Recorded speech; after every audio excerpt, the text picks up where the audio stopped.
আসসালামু আলাইকুম।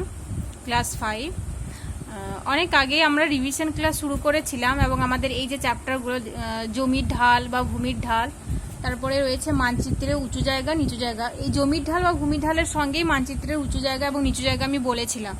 তারপর রয়েছে পশ্চিমের মালভূমি অঞ্চল এবং পশ্চিমবঙ্গের রাঢ় অঞ্চল। তো এই চ্যাপ্টারগুলো তোমাদের রিভিশন হয়ে গেছে। আর তোমাদের যে কিছুদিন পরেই অনলাইন এক্সাম হবে, 4th অনলাইন এক্সাম, সেই 4th অনলাইন এক্সামে তোমাদের সিলেবাসে এই চ্যাপ্টারগুলো রয়েছে। তো সেজন্যই আজকে আমরা নতুন কোনো চ্যাপ্টার রিভিশন না করে যেগুলো তোমাদের পরীক্ষায় রয়েছে সেগুলোই ভালো করে রিভিশন করছি এবং এই চ্যাপ্টার থেকে কোশ্চেন অ্যান্সার একটু আলোচনা করছি। তো এই কোশ্চেনগুলোই তোমরা ভালো করে পড়ো, আর তারপর যে কোশ্চেনগুলো আমি তোমাদেরকে দিয়েছি আর তোমাদের টেক্সট বইটা এইগুলো ভালো করে পড়ো, তাহলেই তোমরা পরীক্ষায় ভালো করে লিখতে পারবে ইনশাল্লাহ। তো দেখো, প্রথমেই রয়েছে জমির ঢাল বা ভূমির ঢাল। এটা যখন আমরা আলোচনা করেছিলাম তখন আমি বলেছিলাম যে পশ্চিমবঙ্গের যে নদীর মানচিত্র সেটা দেখে আমরা বুঝতে পারি যে পশ্চিমবঙ্গের প্রধান নদী গঙ্গা সেটি উত্তরে পার্বত্য অঞ্চলে সৃষ্টি হয়ে সেটি প্রবাহিত হয়ে দক্ষিণ দিকে প্রবাহিত হয়ে একদম পশ্চিমবঙ্গের দক্ষিণ দিকে বঙ্গোপসাগরে এসে মিলিত হয়েছে। তাহলে এই নদীর গতিপথ দেখে আমরা বুঝতে পারি যে পশ্চিমবঙ্গের ভূমির ঢাল বা জমির ঢাল হচ্ছে উত্তর থেকে দক্ষিণে। কারণ আমরা জানি যে জল সবসময় উঁচু স্থান থেকে নিচু স্থানের দিকে প্রবাহিত হয়। জল তার সমোচ্চশীলতা ধর্মের জন্য উঁচু স্থান থেকে নিচু স্থানের দিকে প্রবাহিত হয়। এটা তোমরা মনে রাখবে যে জল তার সমোচ্চশীলতা ধর্মের জন্য উঁচু স্থান থেকে নিচু স্থানের দিকে বয়ে যায়। তারপর দেখো, পশ্চিমবঙ্গের আরেকটি নদী দামোদর নদ। দামোদর নদের কথা তোমরা অনেকেই শুনেছো। তো এই নদটা পশ্চিমের মালভূমি অঞ্চল থেকে সৃষ্টি হয়ে সেটি প্রবাহিত হয়ে পূর্ব দিকে প্রবাহিত হয়েছে সামান্য, তারপর পশ্চিমবঙ্গের বঙ্গোপসাগরে গিয়ে মিলিত হয়েছে। তো এই নদীর গতিপথ দেখে আমরা বুঝতে পারি যে পশ্চিমবঙ্গের জমির ঢালটা হচ্ছে বা ভূমির ঢালটা হচ্ছে পশ্চিম থেকে পূর্ব দিকে। তাহলে আমরা এরকম যদি আমাদের কোশ্চেন আসে যে পশ্চিমবঙ্গের ভূমির ঢাল কোন দিক থেকে কোন দিকে, তখন তোমরা বলবে যে উত্তর থেকে দক্ষিণে এবং পশ্চিম থেকে পূর্ব দিকে। এই জমির ঢাল বা ভূমির ঢাল থেকে আরেকটা ইম্পর্টেন্ট কোশ্চেন হচ্ছে পশ্চিমবঙ্গের প্রধান নদীর নাম কি, তখন তোমরা বলবে যে গঙ্গা। এটা অবশ্য গঙ্গা পশ্চিমবঙ্গের প্রধান নদী এবং সারা ভারতের প্রধান নদী।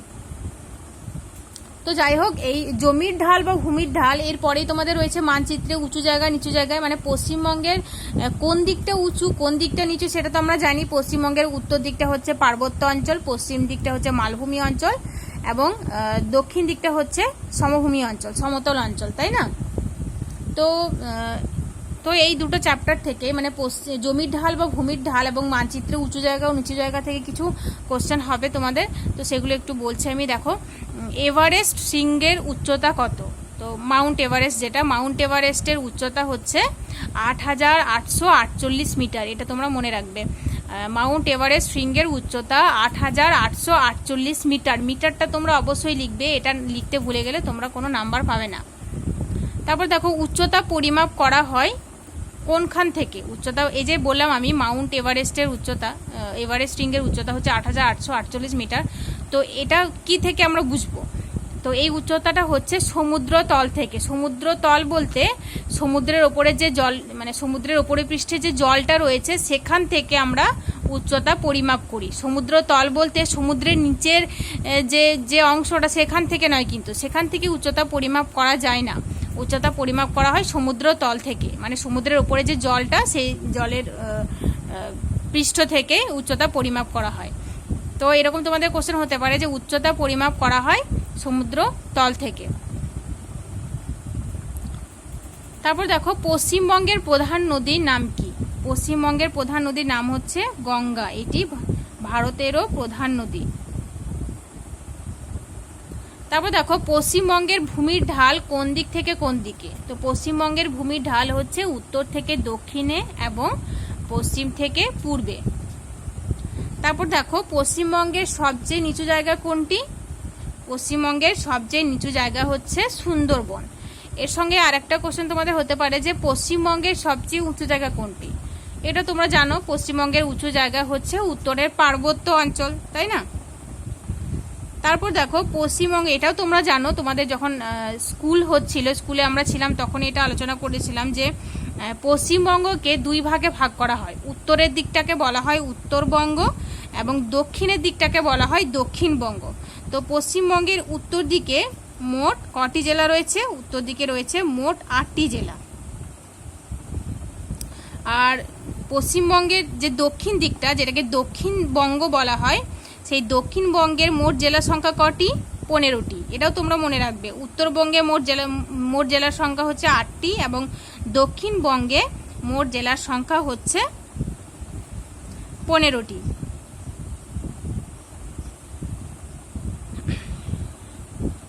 তারপর দেখো মুর্শিদাবাদ জেলার কোন দিকে গঙ্গা নদী রয়েছে, বয়ে গেছে? মুর্শিদাবাদ জেলার উত্তর দিকে গঙ্গা নদী বয়ে গেছে, এটা আমরা সবাই জানি, তাই না? তারপর দেখো এই যে আমি বললাম পশ্চিমবঙ্গের সবচেয়ে নিচু জায়গা হচ্ছে সুন্দরবন। তো এই সুন্দরবনের উচ্চতা কত?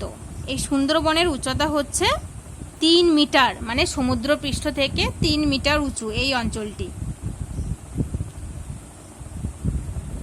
তারপর দেখো আমি বললাম যে পশ্চিমবঙ্গের সবচেয়ে উঁচু জায়গা হচ্ছে উত্তরের পার্বত্য অঞ্চল। আর দক্ষিণবঙ্গ, যেটা দক্ষিণবঙ্গের সবচেয়ে উঁচু জায়গা কোনটি?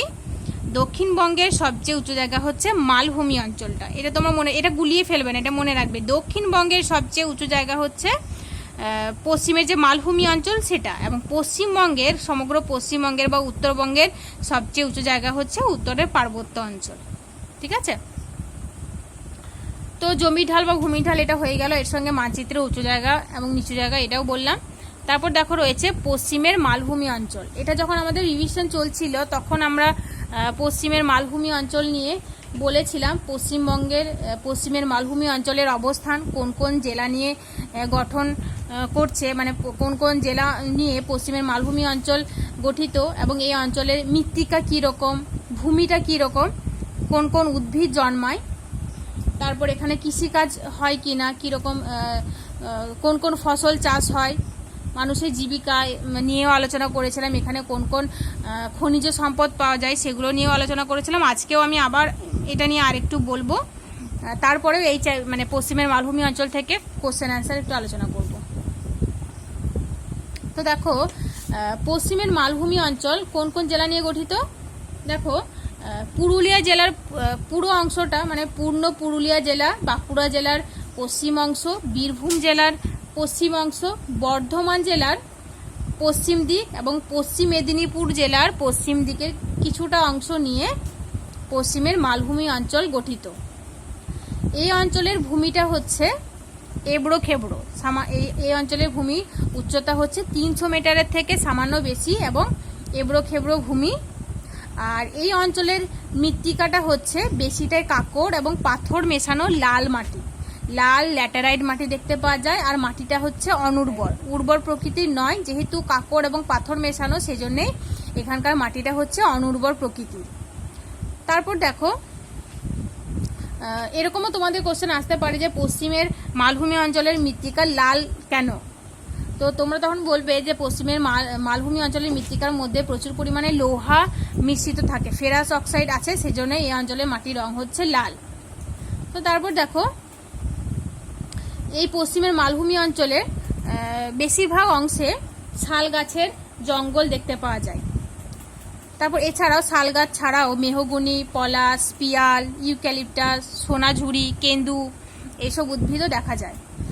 তারপর আমরা জানি যে ওই শাল পাতা থেকে প্লেট এবং বাটি তৈরি হয়। এরকম তোমাদের কোশ্চেন আসতে পারে যে প্লেট বাটি কোন উদ্ভিদের পাতা থেকে তৈরি করা হয়, তখন তোমরা বলবে যে শাল পাতা থেকে প্লেট ও বাটি তৈরি করা হয়।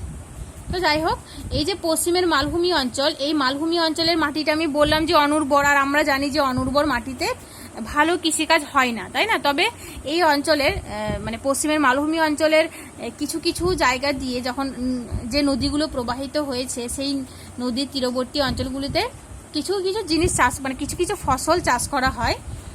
কিছু ধান, গম, যব এইসব চাষ করা হয়। অল্প কিছু জমি জুড়ে শাকসবজি চাষ করা হয়। তো এই অঞ্চল, পশ্চিমের মালভূমি অঞ্চল কৃষিকাজে বেশ উন্নত না হলেও এই অঞ্চলটা খনিজ সম্পদে বেশ উন্নত। যেহেতু এই অঞ্চলটা ছোটনাগপুর মালভূমির কাছাকাছি অঞ্চলে অবস্থান করছে, সেই জন্যই এই অঞ্চলটি খনিজ সম্পদে বেশ সমৃদ্ধ। আর এই অঞ্চলে লোহা, বক্সাইট, অ্যালুমিনিয়াম, তামা, এইসব চুনাপাথর, এইসব খনিজ সম্পদ পাওয়া যায়। আর খনিজ সম্পদের প্রাচুর্যের জন্যই এই অঞ্চল, পশ্চিমের মালভূমি অঞ্চল, শিল্পের দিক থেকেও উন্নত। এখানে বেশ কিছু শিল্পও গড়ে উঠেছে।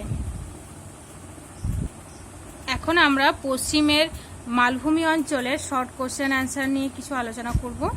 দেখো,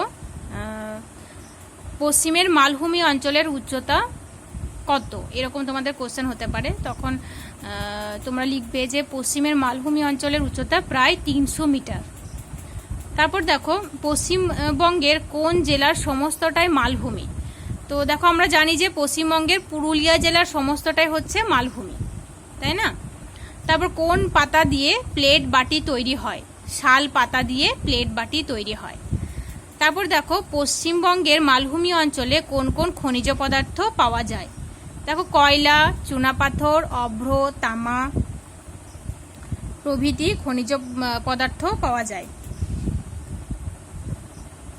তারপর দেখো, পশ্চিমবঙ্গের মালভূমি অঞ্চলের বনাঞ্চলে কি কি প্রাণী দেখা যায়? তো তোমরা অনেকেই জানো যে পশ্চিমবঙ্গের যে মালভূমি অঞ্চল, বাঁকুড়া জেলায় বিশেষ করে অনেক হাতি দেখতে পাওয়া যায়। এছাড়াও খটাস, ভাম, সজারু, সাপ, বনবিড়াল এসব দেখতে পাওয়া যায়। পরশুদিনে এই যে পশ্চিমের মালভূমি অঞ্চলের বাঁকুড়া জেলার বড়জোড়া শহরে অনেক বেশি পরিমাণে হাতি দেখতে পাওয়া যায়। এই হাতি যখন আসে, অনেক সময় কৃষি জমিতে প্রবেশ করে, গ্রামের মধ্যেও প্রবেশ করে, মানুষের অনেক ক্ষয়ক্ষতি করে। যাই হোক, তারপর দেখো, মালভূমি অঞ্চলের মাটির রং কেমন? মালভূমি অঞ্চলের মাটির রং হচ্ছে লাল প্রকৃতির, লাল ল্যাটেরাইট মাটি দেখতে পাওয়া যায়। আর মালভূমি অঞ্চলের মালভূমি অঞ্চলের বনের প্রধান পশুর নাম কি? তো দেখো, তোমরা লিখবে যে হাতি। হাতি হচ্ছে এই মালভূমির বনের প্রধান পশু। মালভূমি অঞ্চলের মাটির রং লাল কেন হয়? কারণ মালভূমি অঞ্চলের মাটিতে, পশ্চিমের মালভূমি অঞ্চলের মাটিতে লোহার অক্সাইড মিশে থাকে, সেজন্যই এই মাটির রং হচ্ছে লাল প্রকৃতির। বাঁকুড়া জেলার কোন দিকটা মালভূমি অঞ্চল দেখা যায়? কোন দিকে? বাঁকুড়া জেলার পশ্চিম দিকে মালভূমি অঞ্চল দেখা যায়। তারপর দেখো, পশ্চিমবঙ্গের মালভূমি অঞ্চলে কৃষিজ সম্পদ বেশি পাওয়া যায় নাকি বনজ সম্পদ বেশি পাওয়া যায়? তো পশ্চিমবঙ্গের মালভূমি অঞ্চলে কৃষিজ সম্পদ পাওয়া যায় না, আমরা জানি। কারণ কি, সেখানকার মাটি অতটা উর্বর নয়, অনুর্বর মাটি, সেজন্য কৃষিকাজ হয়, তবে সামান্য কৃষিজ ফসল চাষ করা হয়। তবে বনজ সম্পদ বিখ্যাত, এই মালভূমি অঞ্চলে বনজ সম্পদ হচ্ছে বিখ্যাত। কাঠ, মধু, মোম এসব পাওয়া যায়। তো এই যে কোশ্চেনগুলো আমি আলোচনা করলাম, এগুলো তোমরা পড়বে, টেক্সট বইটা ভালো করে পড়বে। এরপরে তোমাদের রয়েছে দেখো রাঢ় অঞ্চল। তো রাঢ় অঞ্চল কোন কোন জেলা নিয়ে গঠিত? রাঢ় অঞ্চল হচ্ছে বীরভূম জেলার পূর্ব দিক, বর্ধমান জেলার পূর্ব দিক, হুগলি জেলা, হাওড়া, উত্তর 24 পরগনা, নদিয়া, মুর্শিদাবাদের দক্ষিণ অংশ, এই জেলাগুলো নিয়ে রাঢ় অঞ্চল গঠিত। এই রাঢ় অঞ্চলের মধ্য দিয়ে বেশ কিছু নদ নদী প্রবাহিত হয়েছে। যেমন দেখো, বাঁকুড়া জেলার পশ্চিম দিক থেকে পূর্ব দিকে বয়ে গেছে দ্বারকেশ্বর নদ। এই দ্বারকেশ্বর নদটা রাঢ় অঞ্চলের মধ্য দিয়ে প্রবাহিত হয়েছে। পরে সেটা দক্ষিণ দিকে বেঁকে হুগলি জেলায় ঢুকেছে। আর দ্বারকেশ্বরের দক্ষিণে শিলাবতী নদী দক্ষিণ পূর্বে বয়ে গেছে। এই যে দ্বারকেশ্বর নদ এবং শিলাবতী নদী, এই দুটি নদী পশ্চিম মেদিনীপুরের ঘাটালের কাছে তারা একসঙ্গে মিলিত হয়ে রূপনারায়ণ নদী হিসাবে প্রবাহিত হয়েছে। আর যেহেতু এই দুই নদী একসঙ্গে মিলিত হয়েছে এবং রূপনারায়ণ রূপে প্রবাহিত হয়েছে, সেজন্যই ওই অঞ্চলের মাটি হচ্ছে বেশ উর্বর। তারপর দেখো, এছাড়াও এই নদীগুলো ছাড়াও বেশ কিছু নদী প্রবাহিত হয়েছে। দামোদরও তারপরে এই রাঢ় অঞ্চলের মধ্য দিয়ে প্রবাহিত হয়েছে। তারপর দেখো হুগলির কাছাকাছি দামোদর থেকে বেরিয়ে গেছে মুন্ডেশ্বরী নদী। তারপর দেখো কেলেঘাই এবং কংসাবতী নদী, এই দুটি নদী মিলিত হয়ে হলদি নদীর সৃষ্টি করেছে। তাহলে হলদি নদীর মানে কোন নদী দুটি মিলিত হয়ে হলদি নদীর সৃষ্টি হয়েছে, তখন তোমরা বলবে যে কেলেঘাই এবং কংসাবতী নদী মিলিত হয়ে হলদি নদীর সৃষ্টি হয়েছে। তারপর দেখো এই অঞ্চলের আর দুটি নদী হচ্ছে ময়ূরাক্ষী এবং অজয় নদ। এগুলো হচ্ছে রাঢ় অঞ্চলের নদী। রাঢ় অঞ্চলের ভূমিটা বেশিরভাগটাই হচ্ছে সমতল এবং কিছু অংশ হচ্ছে ঢেউ খেলানো। তবে যতটা পূর্বে যাওয়া যায়, মানে রাঢ় অঞ্চলের পূর্ব দিকে যতটা যাওয়া যায় ততই হচ্ছে সাদা মেটে রঙের মাটি দেখতে পাওয়া যায় এবং এই অঞ্চলের মাটি হচ্ছে খুবই উর্বর। আর রাঢ় অঞ্চলে বন জঙ্গলও বেশ রয়েছে, পুরনো বনখণ্ডও রয়েছে এবং নতুন করেও এখানে গাছ লাগানো হয়েছে, নতুন বনও তৈরি করা হয়েছে। যেহেতু এই অঞ্চলের মাটি বেশ উর্বর, সেই জন্যই এই অঞ্চলে কৃষিকাজও ভালো হয়, কৃষিকাজ হয়ে থাকে, চাষাবাদ হয়ে থাকে। কৃষিকাজের মধ্যে ধান, গম, যব এসব চাষ হয়ে থাকে, শাকসবজি, আলু, পটল, বেগুন এসব শাকসবজি হয়ে থাকে। আর এই অঞ্চলে যে বনখণ্ড রয়েছে, পুরনো এবং নতুন যে বন তৈরি হয়েছে, সেখানে শাল, সেগুন, শিশু, মেহগনি, শিরীষ, আকাশমণি, কদম, বাবলা এসব উদ্ভিদ দেখতে পাওয়া যায়। এখন আমরা পশ্চিমবঙ্গের রাঢ় অঞ্চলের কিছু শর্ট কোশ্চেন নিয়ে আলোচনা করব। দেখো রাঢ় অঞ্চলের ওপর দিয়ে প্রবাহিত হয়েছে দ্বারকেশ্বর, শিলাবতী, কেলেঘাই, কংসাবতী এইসব নদীগুলো। এদের মধ্যে দ্বারকেশ্বর এবং শিলাবতী নদী মিলিত হয়ে এর নাম হয়েছে রূপনারায়ণ, এটা তোমরা মনে রাখবে। এবং কেলেঘাই ও কংসাবতী নদী মিলিত হয়ে তার নাম হয়েছে হলদি নদী। ঠিক আছে। তারপর দেখো রাঢ় অঞ্চলের মৃত্তিকা কিরকম। রাঢ় অঞ্চলের মৃত্তিকা হচ্ছে উর্বর মাটি, এটা বলতে পারো যে রাঢ় অঞ্চলের মৃত্তিকা হচ্ছে উর্বর দোআঁশ মাটি। তারপর দেখো দামোদর থেকে কোন নদী বেরিয়ে গেছে বা বেরিয়ে এসেছে। দামোদর থেকে মুন্ডেশ্বরী নদী বেরিয়ে এসেছে। তারপর দেখো পশ্চিমের মালভূমি অঞ্চলের কোন দিক থেকে রাঢ় অঞ্চল তৈরি হয়েছে বা কোন অঞ্চলটা হচ্ছে রাঢ় অঞ্চল, তখন তোমরা বলবে যে পশ্চিমের মালভূমি অঞ্চলের দক্ষিণ পূর্ব দিকটা হচ্ছে রাঢ় অঞ্চল। ঠিক আছে। তারপর দেখো পশ্চিমবঙ্গের কোথায় রেল ইঞ্জিন কারখানা আছে। পশ্চিমবঙ্গের পশ্চিম বর্ধমান জেলায় রেল ইঞ্জিন কারখানা আছে। আর একটু ডিটেলস যদি তোমরা বলতে চাও তাহলে বলবে যে পশ্চিমবঙ্গের পশ্চিমের মালভূমি অঞ্চলে পশ্চিম বর্ধমান জেলার চিত্তরঞ্জনে রেল ইঞ্জিন কারখানা আছে। পশ্চিম বর্ধমান জেলার চিত্তরঞ্জনে রেল ইঞ্জিন কারখানা আছে। রাঢ় অঞ্চলের মাটি কিরকম, ওই যে বললাম উর্বর দোআঁশ মাটি, সেজন্য এই মাটি কৃষিকাজের জন্য উপযোগী। তারপর দেখো দামোদর নদ থেকে মুন্ডেশ্বরী নদী বেরিয়ে এসেছে, ওই যে বললাম। তো এই মুন্ডেশ্বরী নদী দামোদর নদ থেকে বেরিয়ে রূপনারায়ণে মিশেছে, এটা মনে রাখবে, মুন্ডেশ্বরী নদী রূপনারায়ণে মিশেছে। রাঢ় অঞ্চলের মাটির রং কেমন, উর্বর তো জানলাম, কিন্তু মাটির রং কেমন। মাটির রং হচ্ছে মেটে রঙের, মাটির রং যেমন হয় ধূসর মেটে রঙের সেরকম। তারপর দেখো রূপনারায়ণ গেওখালিতে কোথায় বা কোন নদীতে মিশেছে, হুগলি নদীতে মিশেছে। রূপনারায়ণ গেওখালিতে হুগলি নদীতে এসে মিশেছে। তারপর দেখো অজয় নদের কথা তোমরা অনেকেই জানো, অনেকেই শুনেছো অজয় নদের নাম। তো এই অজয় নদ কোন দিকে বা কোন জেলায় প্রবাহিত হয়েছে। অজয় নদ বীরভূম জেলার পূর্ব দিকে প্রবাহিত হয়েছে। তারপর দেখো এই রাঢ় অঞ্চলের বেশিরভাগ গাছ রাজ্যের যে বন দপ্তর, সেই বন দপ্তর থেকে লাগানো হয়েছে। তারপর তোমাদের এই চ্যাপ্টার থেকে বা রাঢ় অঞ্চল থেকে এরকম কোশ্চেন আসতে পারে যে রাঢ় অঞ্চলের ভূপ্রকৃতি কেমন, তখন তোমরা বলবে যে রাঢ় অঞ্চলের বেশিরভাগটাই হচ্ছে সমতল, তবে উত্তর ও পশ্চিম ধার বরাবর মাটি হচ্ছে ক্রমশ উঁচু এবং কিছুটা হচ্ছে উঁচু নিচু। আর এই রাঢ় অঞ্চলের দক্ষিণ থেকে পূর্ব দিকটা হচ্ছে ঢালু এবং সমতল। আর এই অঞ্চলের মাটি হচ্ছে উর্বর এবং সাধারণ মেটে রঙের মাটি দেখতে পাওয়া যায়। তারপর দেখো এরকম তোমাদের কোশ্চেন হতে পারে যে কোন কোন জেলা নিয়ে রাঢ় অঞ্চল গঠিত হয়েছে। তখন তোমরা বলবে যে বাঁকুড়া জেলার দক্ষিণ ও পূর্ব দিক। দেখো বাঁকুড়া জেলার পশ্চিম দিকটা হচ্ছে মালভূমি অঞ্চলের অংশ এবং দক্ষিণ দিকটা এবং পূর্ব দিকটা হচ্ছে রাঢ় অঞ্চলের অংশ। তো এছাড়াও বাঁকুড়া জেলার দক্ষিণ ও পূর্ব দিক এবং পূর্ব বর্ধমান, বীরভূম, পশ্চিম মেদিনীপুর জেলার পূর্ব দিক ও পূর্ব মেদিনীপুর, হাওড়া, হুগলি, মুর্শিদাবাদের পশ্চিম দিক নিয়ে রাঢ় অঞ্চল গঠিত হয়েছে। তারপর দেখো রাঢ় অঞ্চলে স্বাভাবিক বনজঙ্গল নেই কেন। এই যে আমি বললাম এখানে বন দপ্তর থেকে গাছ লাগানো হয়েছে, পুরনো বনখণ্ড আছে, নতুন কিছু বন সৃষ্টি করা হয়েছে। তো স্বাভাবিক বনজঙ্গল নেই কেন, যেহেতু এই অঞ্চলের মাটি খুব উর্বর এবং চাষের উপযোগী, সেজন্য এখানকার বনজঙ্গল সব কেটে পরিষ্কার করে সেখানে চাষের জমি তৈরি করা হয়েছে এবং সেখানে কৃষিকাজ করা হচ্ছে।